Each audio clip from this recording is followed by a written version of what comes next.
لله رب العالمين، والصلاة والسلام على سيد الأنبياء والمرسلين وعلى آله وأصحابه أجمعين. أما بعد، فقد قال الله تبارك وتعالى في القرآن المجيد والفرقان الحميد: فأعوذ بالله من الشيطان الرجيم، بسم الله الرحمن الرحيم. إن تنصروا الله ينصركم ويثبت أقدامكم. وقال الله في موضع آخر: ولا تهنوا ولا تحزنوا وأنتم الأعلون إن كنتم صادقين. صدق الله العظيم. کچھ بات تو ہے کہ مٹی نہیں ہستی ہماری، کچھ بات تو ہے کہ مٹی نہیں ہستی ہماری، صدیوں رہا ہے دشمن دور زمان ہمارا.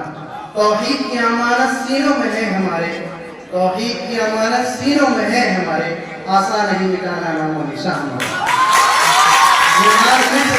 سب مٹ گئے جہاں سے، باقی مگر ہے اب تک نام و نشان ہمارا. سب سے پہلے تو آپ سبھی لوگوں کو ہماری طرف سے یوم جمہوریہ کی بہت بہت مبارکباد. اور جیسا کہ ہم سب جانتے ہیں کہ آزاد ہندوستان کی تاریخ میں 2 دن یادگار حیثیت رکھتے ہیں. ایک تو 15 اگست، دوسرا 26 جنوری. 15 اگست 1947 کو ملک ہندوستان آزاد ہوا اور 26 جنوری کو ہندوستان یوم جمہوریہ سنا. حاضرین محفل، سرزمین ہندوستان کا چپا چپا اور گلستان کا بتا بتا اور بوٹا بوٹا اس بات پر شاہد ہے کہ ہندوستان کی مقدس سرزمین پر جب تک کے گورے مگر من کے کالے انگریزوں کا ناپاک سایہ پڑا اور جب یہ سازشی قوم ہندوستان کے تخت و تاج کا ماری کر بیٹھی تو سب سے پہلے انگریزی اقتدار کے خلاف علم بغاوت ہم نے بلند کیا اور راستے کی غربت اور دوری سے بے فکر راہوں کے قطرات سے بے فکر ہو کر ملک کی آزادی کی تلاش میں ہم نے پھانسی کے پھندوں کو چھوا اور آزادی کے لیے ہم نے اپنے جسموں کو لہوبھان کروایا اور آگ کے انگاروں میں جانا پسند کیا. ہم نے اس ملک کی آزادی کے خاطر برسر عدالت اور نغم آزادی سنائی تو مالٹا کی جیل کوٹھیوں کو ہم نے اپنا وطن بنایا. حاضرین محفل عزیز طلبہ، جس طرح صدیوں کی غلامی کے بعد ہماری قربانیوں کی بدولت ہمارا ملک ہندوستان انگریزی اقتدار آزاد ہوا، ہم نے بہت سوچ سمجھ کر جمہوریت کا راستہ اختیار کیا اور ہم نے مختلف مذاہبوں، ادیان اور نظریات اور قید کے کروڑوں ہندوستانی آزادی کی حقیقی دولت سے سرفراز ہو سکے. لیکن حاضرین محفل، آزادی کے بعد جو ملے وطن کے لوگ ہم سے آزادی کے بعد جیسے بے حس باپ کوئی دوسری شادی کے بعد لہو دے کر جس کی حفاظت کی ہے ہم نے، لہو دے کر جس کی حفاظت کی ہے ہم نے، ایسے ترنگے کو سدا دل میں بسایا. حاضرین محفل، لیکن افسوس اس بات کا ہے کہ آج وقت ایسا ہو گیا ہے کہ ملک کے مختلف قسم کے لوگ صفر دیش میں آپسی بھائی چارے کو ختم کرنے کی کوشش میں لگے ہوئے ہیں. لیکن میں ان سے کہنا چاہتا ہوں کہ جب تک اس زمین پر ایک کلمہ پڑھنے والا زندہ رہے گا، خدا کی قسم انشاءاللہ اپنی شریعت اور اپنے سنویدھان پر عمل کرتا رہے گا. ہم کلمی عمل کرتے تھے، آج بھی کرتے ہیں اور آنے والے روز قیامت تک عمل کرتے رہیں گے.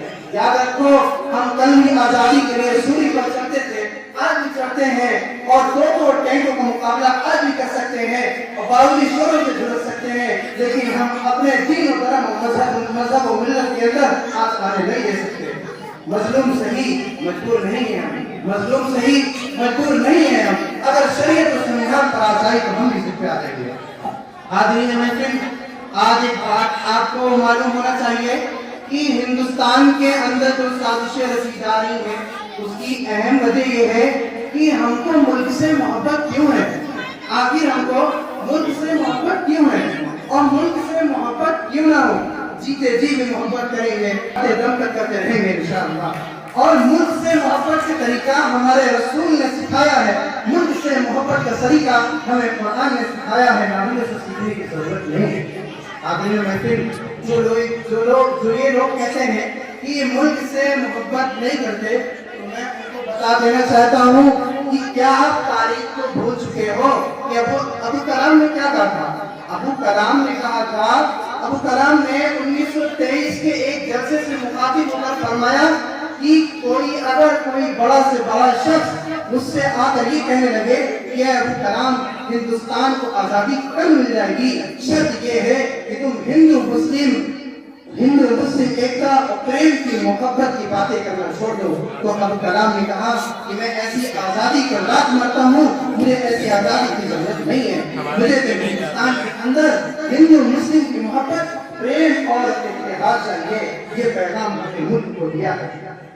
چاک ہے جگر پھر بھی آئے ہیں رفو کر کر، چاک ہے جگر پھر بھی آئے ہیں رفو کر کے، جائیں گے حقیقت سے سب کو روبرو کر کے۔ پیار کی بڑی اس سے مثال اور کیا ہوگی، پیار کی بڑی اس سے اور مثال کیا ہوگی، ہم نماز پڑھتے ہیں گنگا میں وضو کر کے۔ اور اجزائے طلبہ، ہمارا ملک ہندوستان جمہوریت کا پاسبان ہے، جسے کچھ لوگ ہندوستان کو قبرستان بنانے کی کوشش میں لگے ہیں۔ یاد رکھو کہ جب تک اس زمین پر ہندو مسلم سکھ عیسائی بھائی چارہ باقی رہے گا، خدا کی قسم ہندوستان کی آبرو سے کوئی کھیل نہیں سکتا ہے۔ آج کے یوم جمہوریہ کے موقع پر، اس عظیم موقع پر میں آپ سامعین میں کو ایک پیغام دینا چاہ رہا ہوں کہ آپ اپنی شخصیت کو سمجھیں اور اپنے مستقبل کی فکر کیجیے کہ اگر اسی طرح خواب غفلت میں سوتے رہو گے تو آنے والی نسلیں آپ کو کوسے گی۔ یاد رکھیے اور آج یہ عہد کر کے یہاں سنیے کہ انشاءاللہ ہم جمہوریت میں بھی آگے بڑھیں گے، سیاست میں بھی حصہ لیں گے اور اپنے ملک کی بھی حفاظت کریں گے اور اپنے ملک کے رہنے والے ہر باشندوں کی بھی حفاظت کریں گے انشاءاللہ، اور آپس میں اتحاد کا قائم کریں گے نا؟ صداقت کا پرچم گھر گھر لہرا کر دم لیں گے انشاءاللہ۔ ہم امن سکون کے دائی ہیں، سب ظلم مٹا کر دم لیں گے انشاءاللہ۔ ہم حق دشا ہیں، دنیا میں ظالم کو مٹا کر دم لیں گے، سوہائن ہے رستے سے ہٹا کر دم لیں گے، ہم راہ حق رہنو ہے منزل پہ پہنچ کر دم لیں گے۔ فرعون بنے جو پھرتے ہیں ڈھاتے ہیں ستم کمزوروں پر، فرعون بنے جو پھرتے ہیں ڈھاتے ہیں ستم کمزوروں پر، ان سر کی جن لوگوں کو قدموں میں جھکا کر دم لیں گے۔ یہ بات کیا ہے دنیا میں ہم پھول بھی ہیں تلوار بھی ہیں، یہ بات کیا ہے دنیا میں ہم پھول بھی ہیں تلوار بھی ہیں، یا بس جہاں مہکائیں گے یا ہم لگا کر دم لیں گے۔ ارباب حکومت سے کہہ دو، ارباب حکومت سے کہہ دو، یہ عزم کیا ہے ہم سب نے، جو حق کے مقابل آئے گا ہم اس کو مٹا کر دم لیں گے۔ اس دیش کے ذرے ذرے کو ہم اپنے خون سے سینچیں گے، اس دیش کے ذرے کو ہم اپنے خون سے سینچیں گے، اللہ کی قسم اس دھرتی کو گلزار بنا کر دم لیں گے۔ طالب ہے کی کامل اپنا، طالب ہے کی کامل اپنا، طوفان ہمیں کیا روکیں گے، ہم راہ حق کے رہنما ہیں منزل پہ پہنچ کر دم لیں گے۔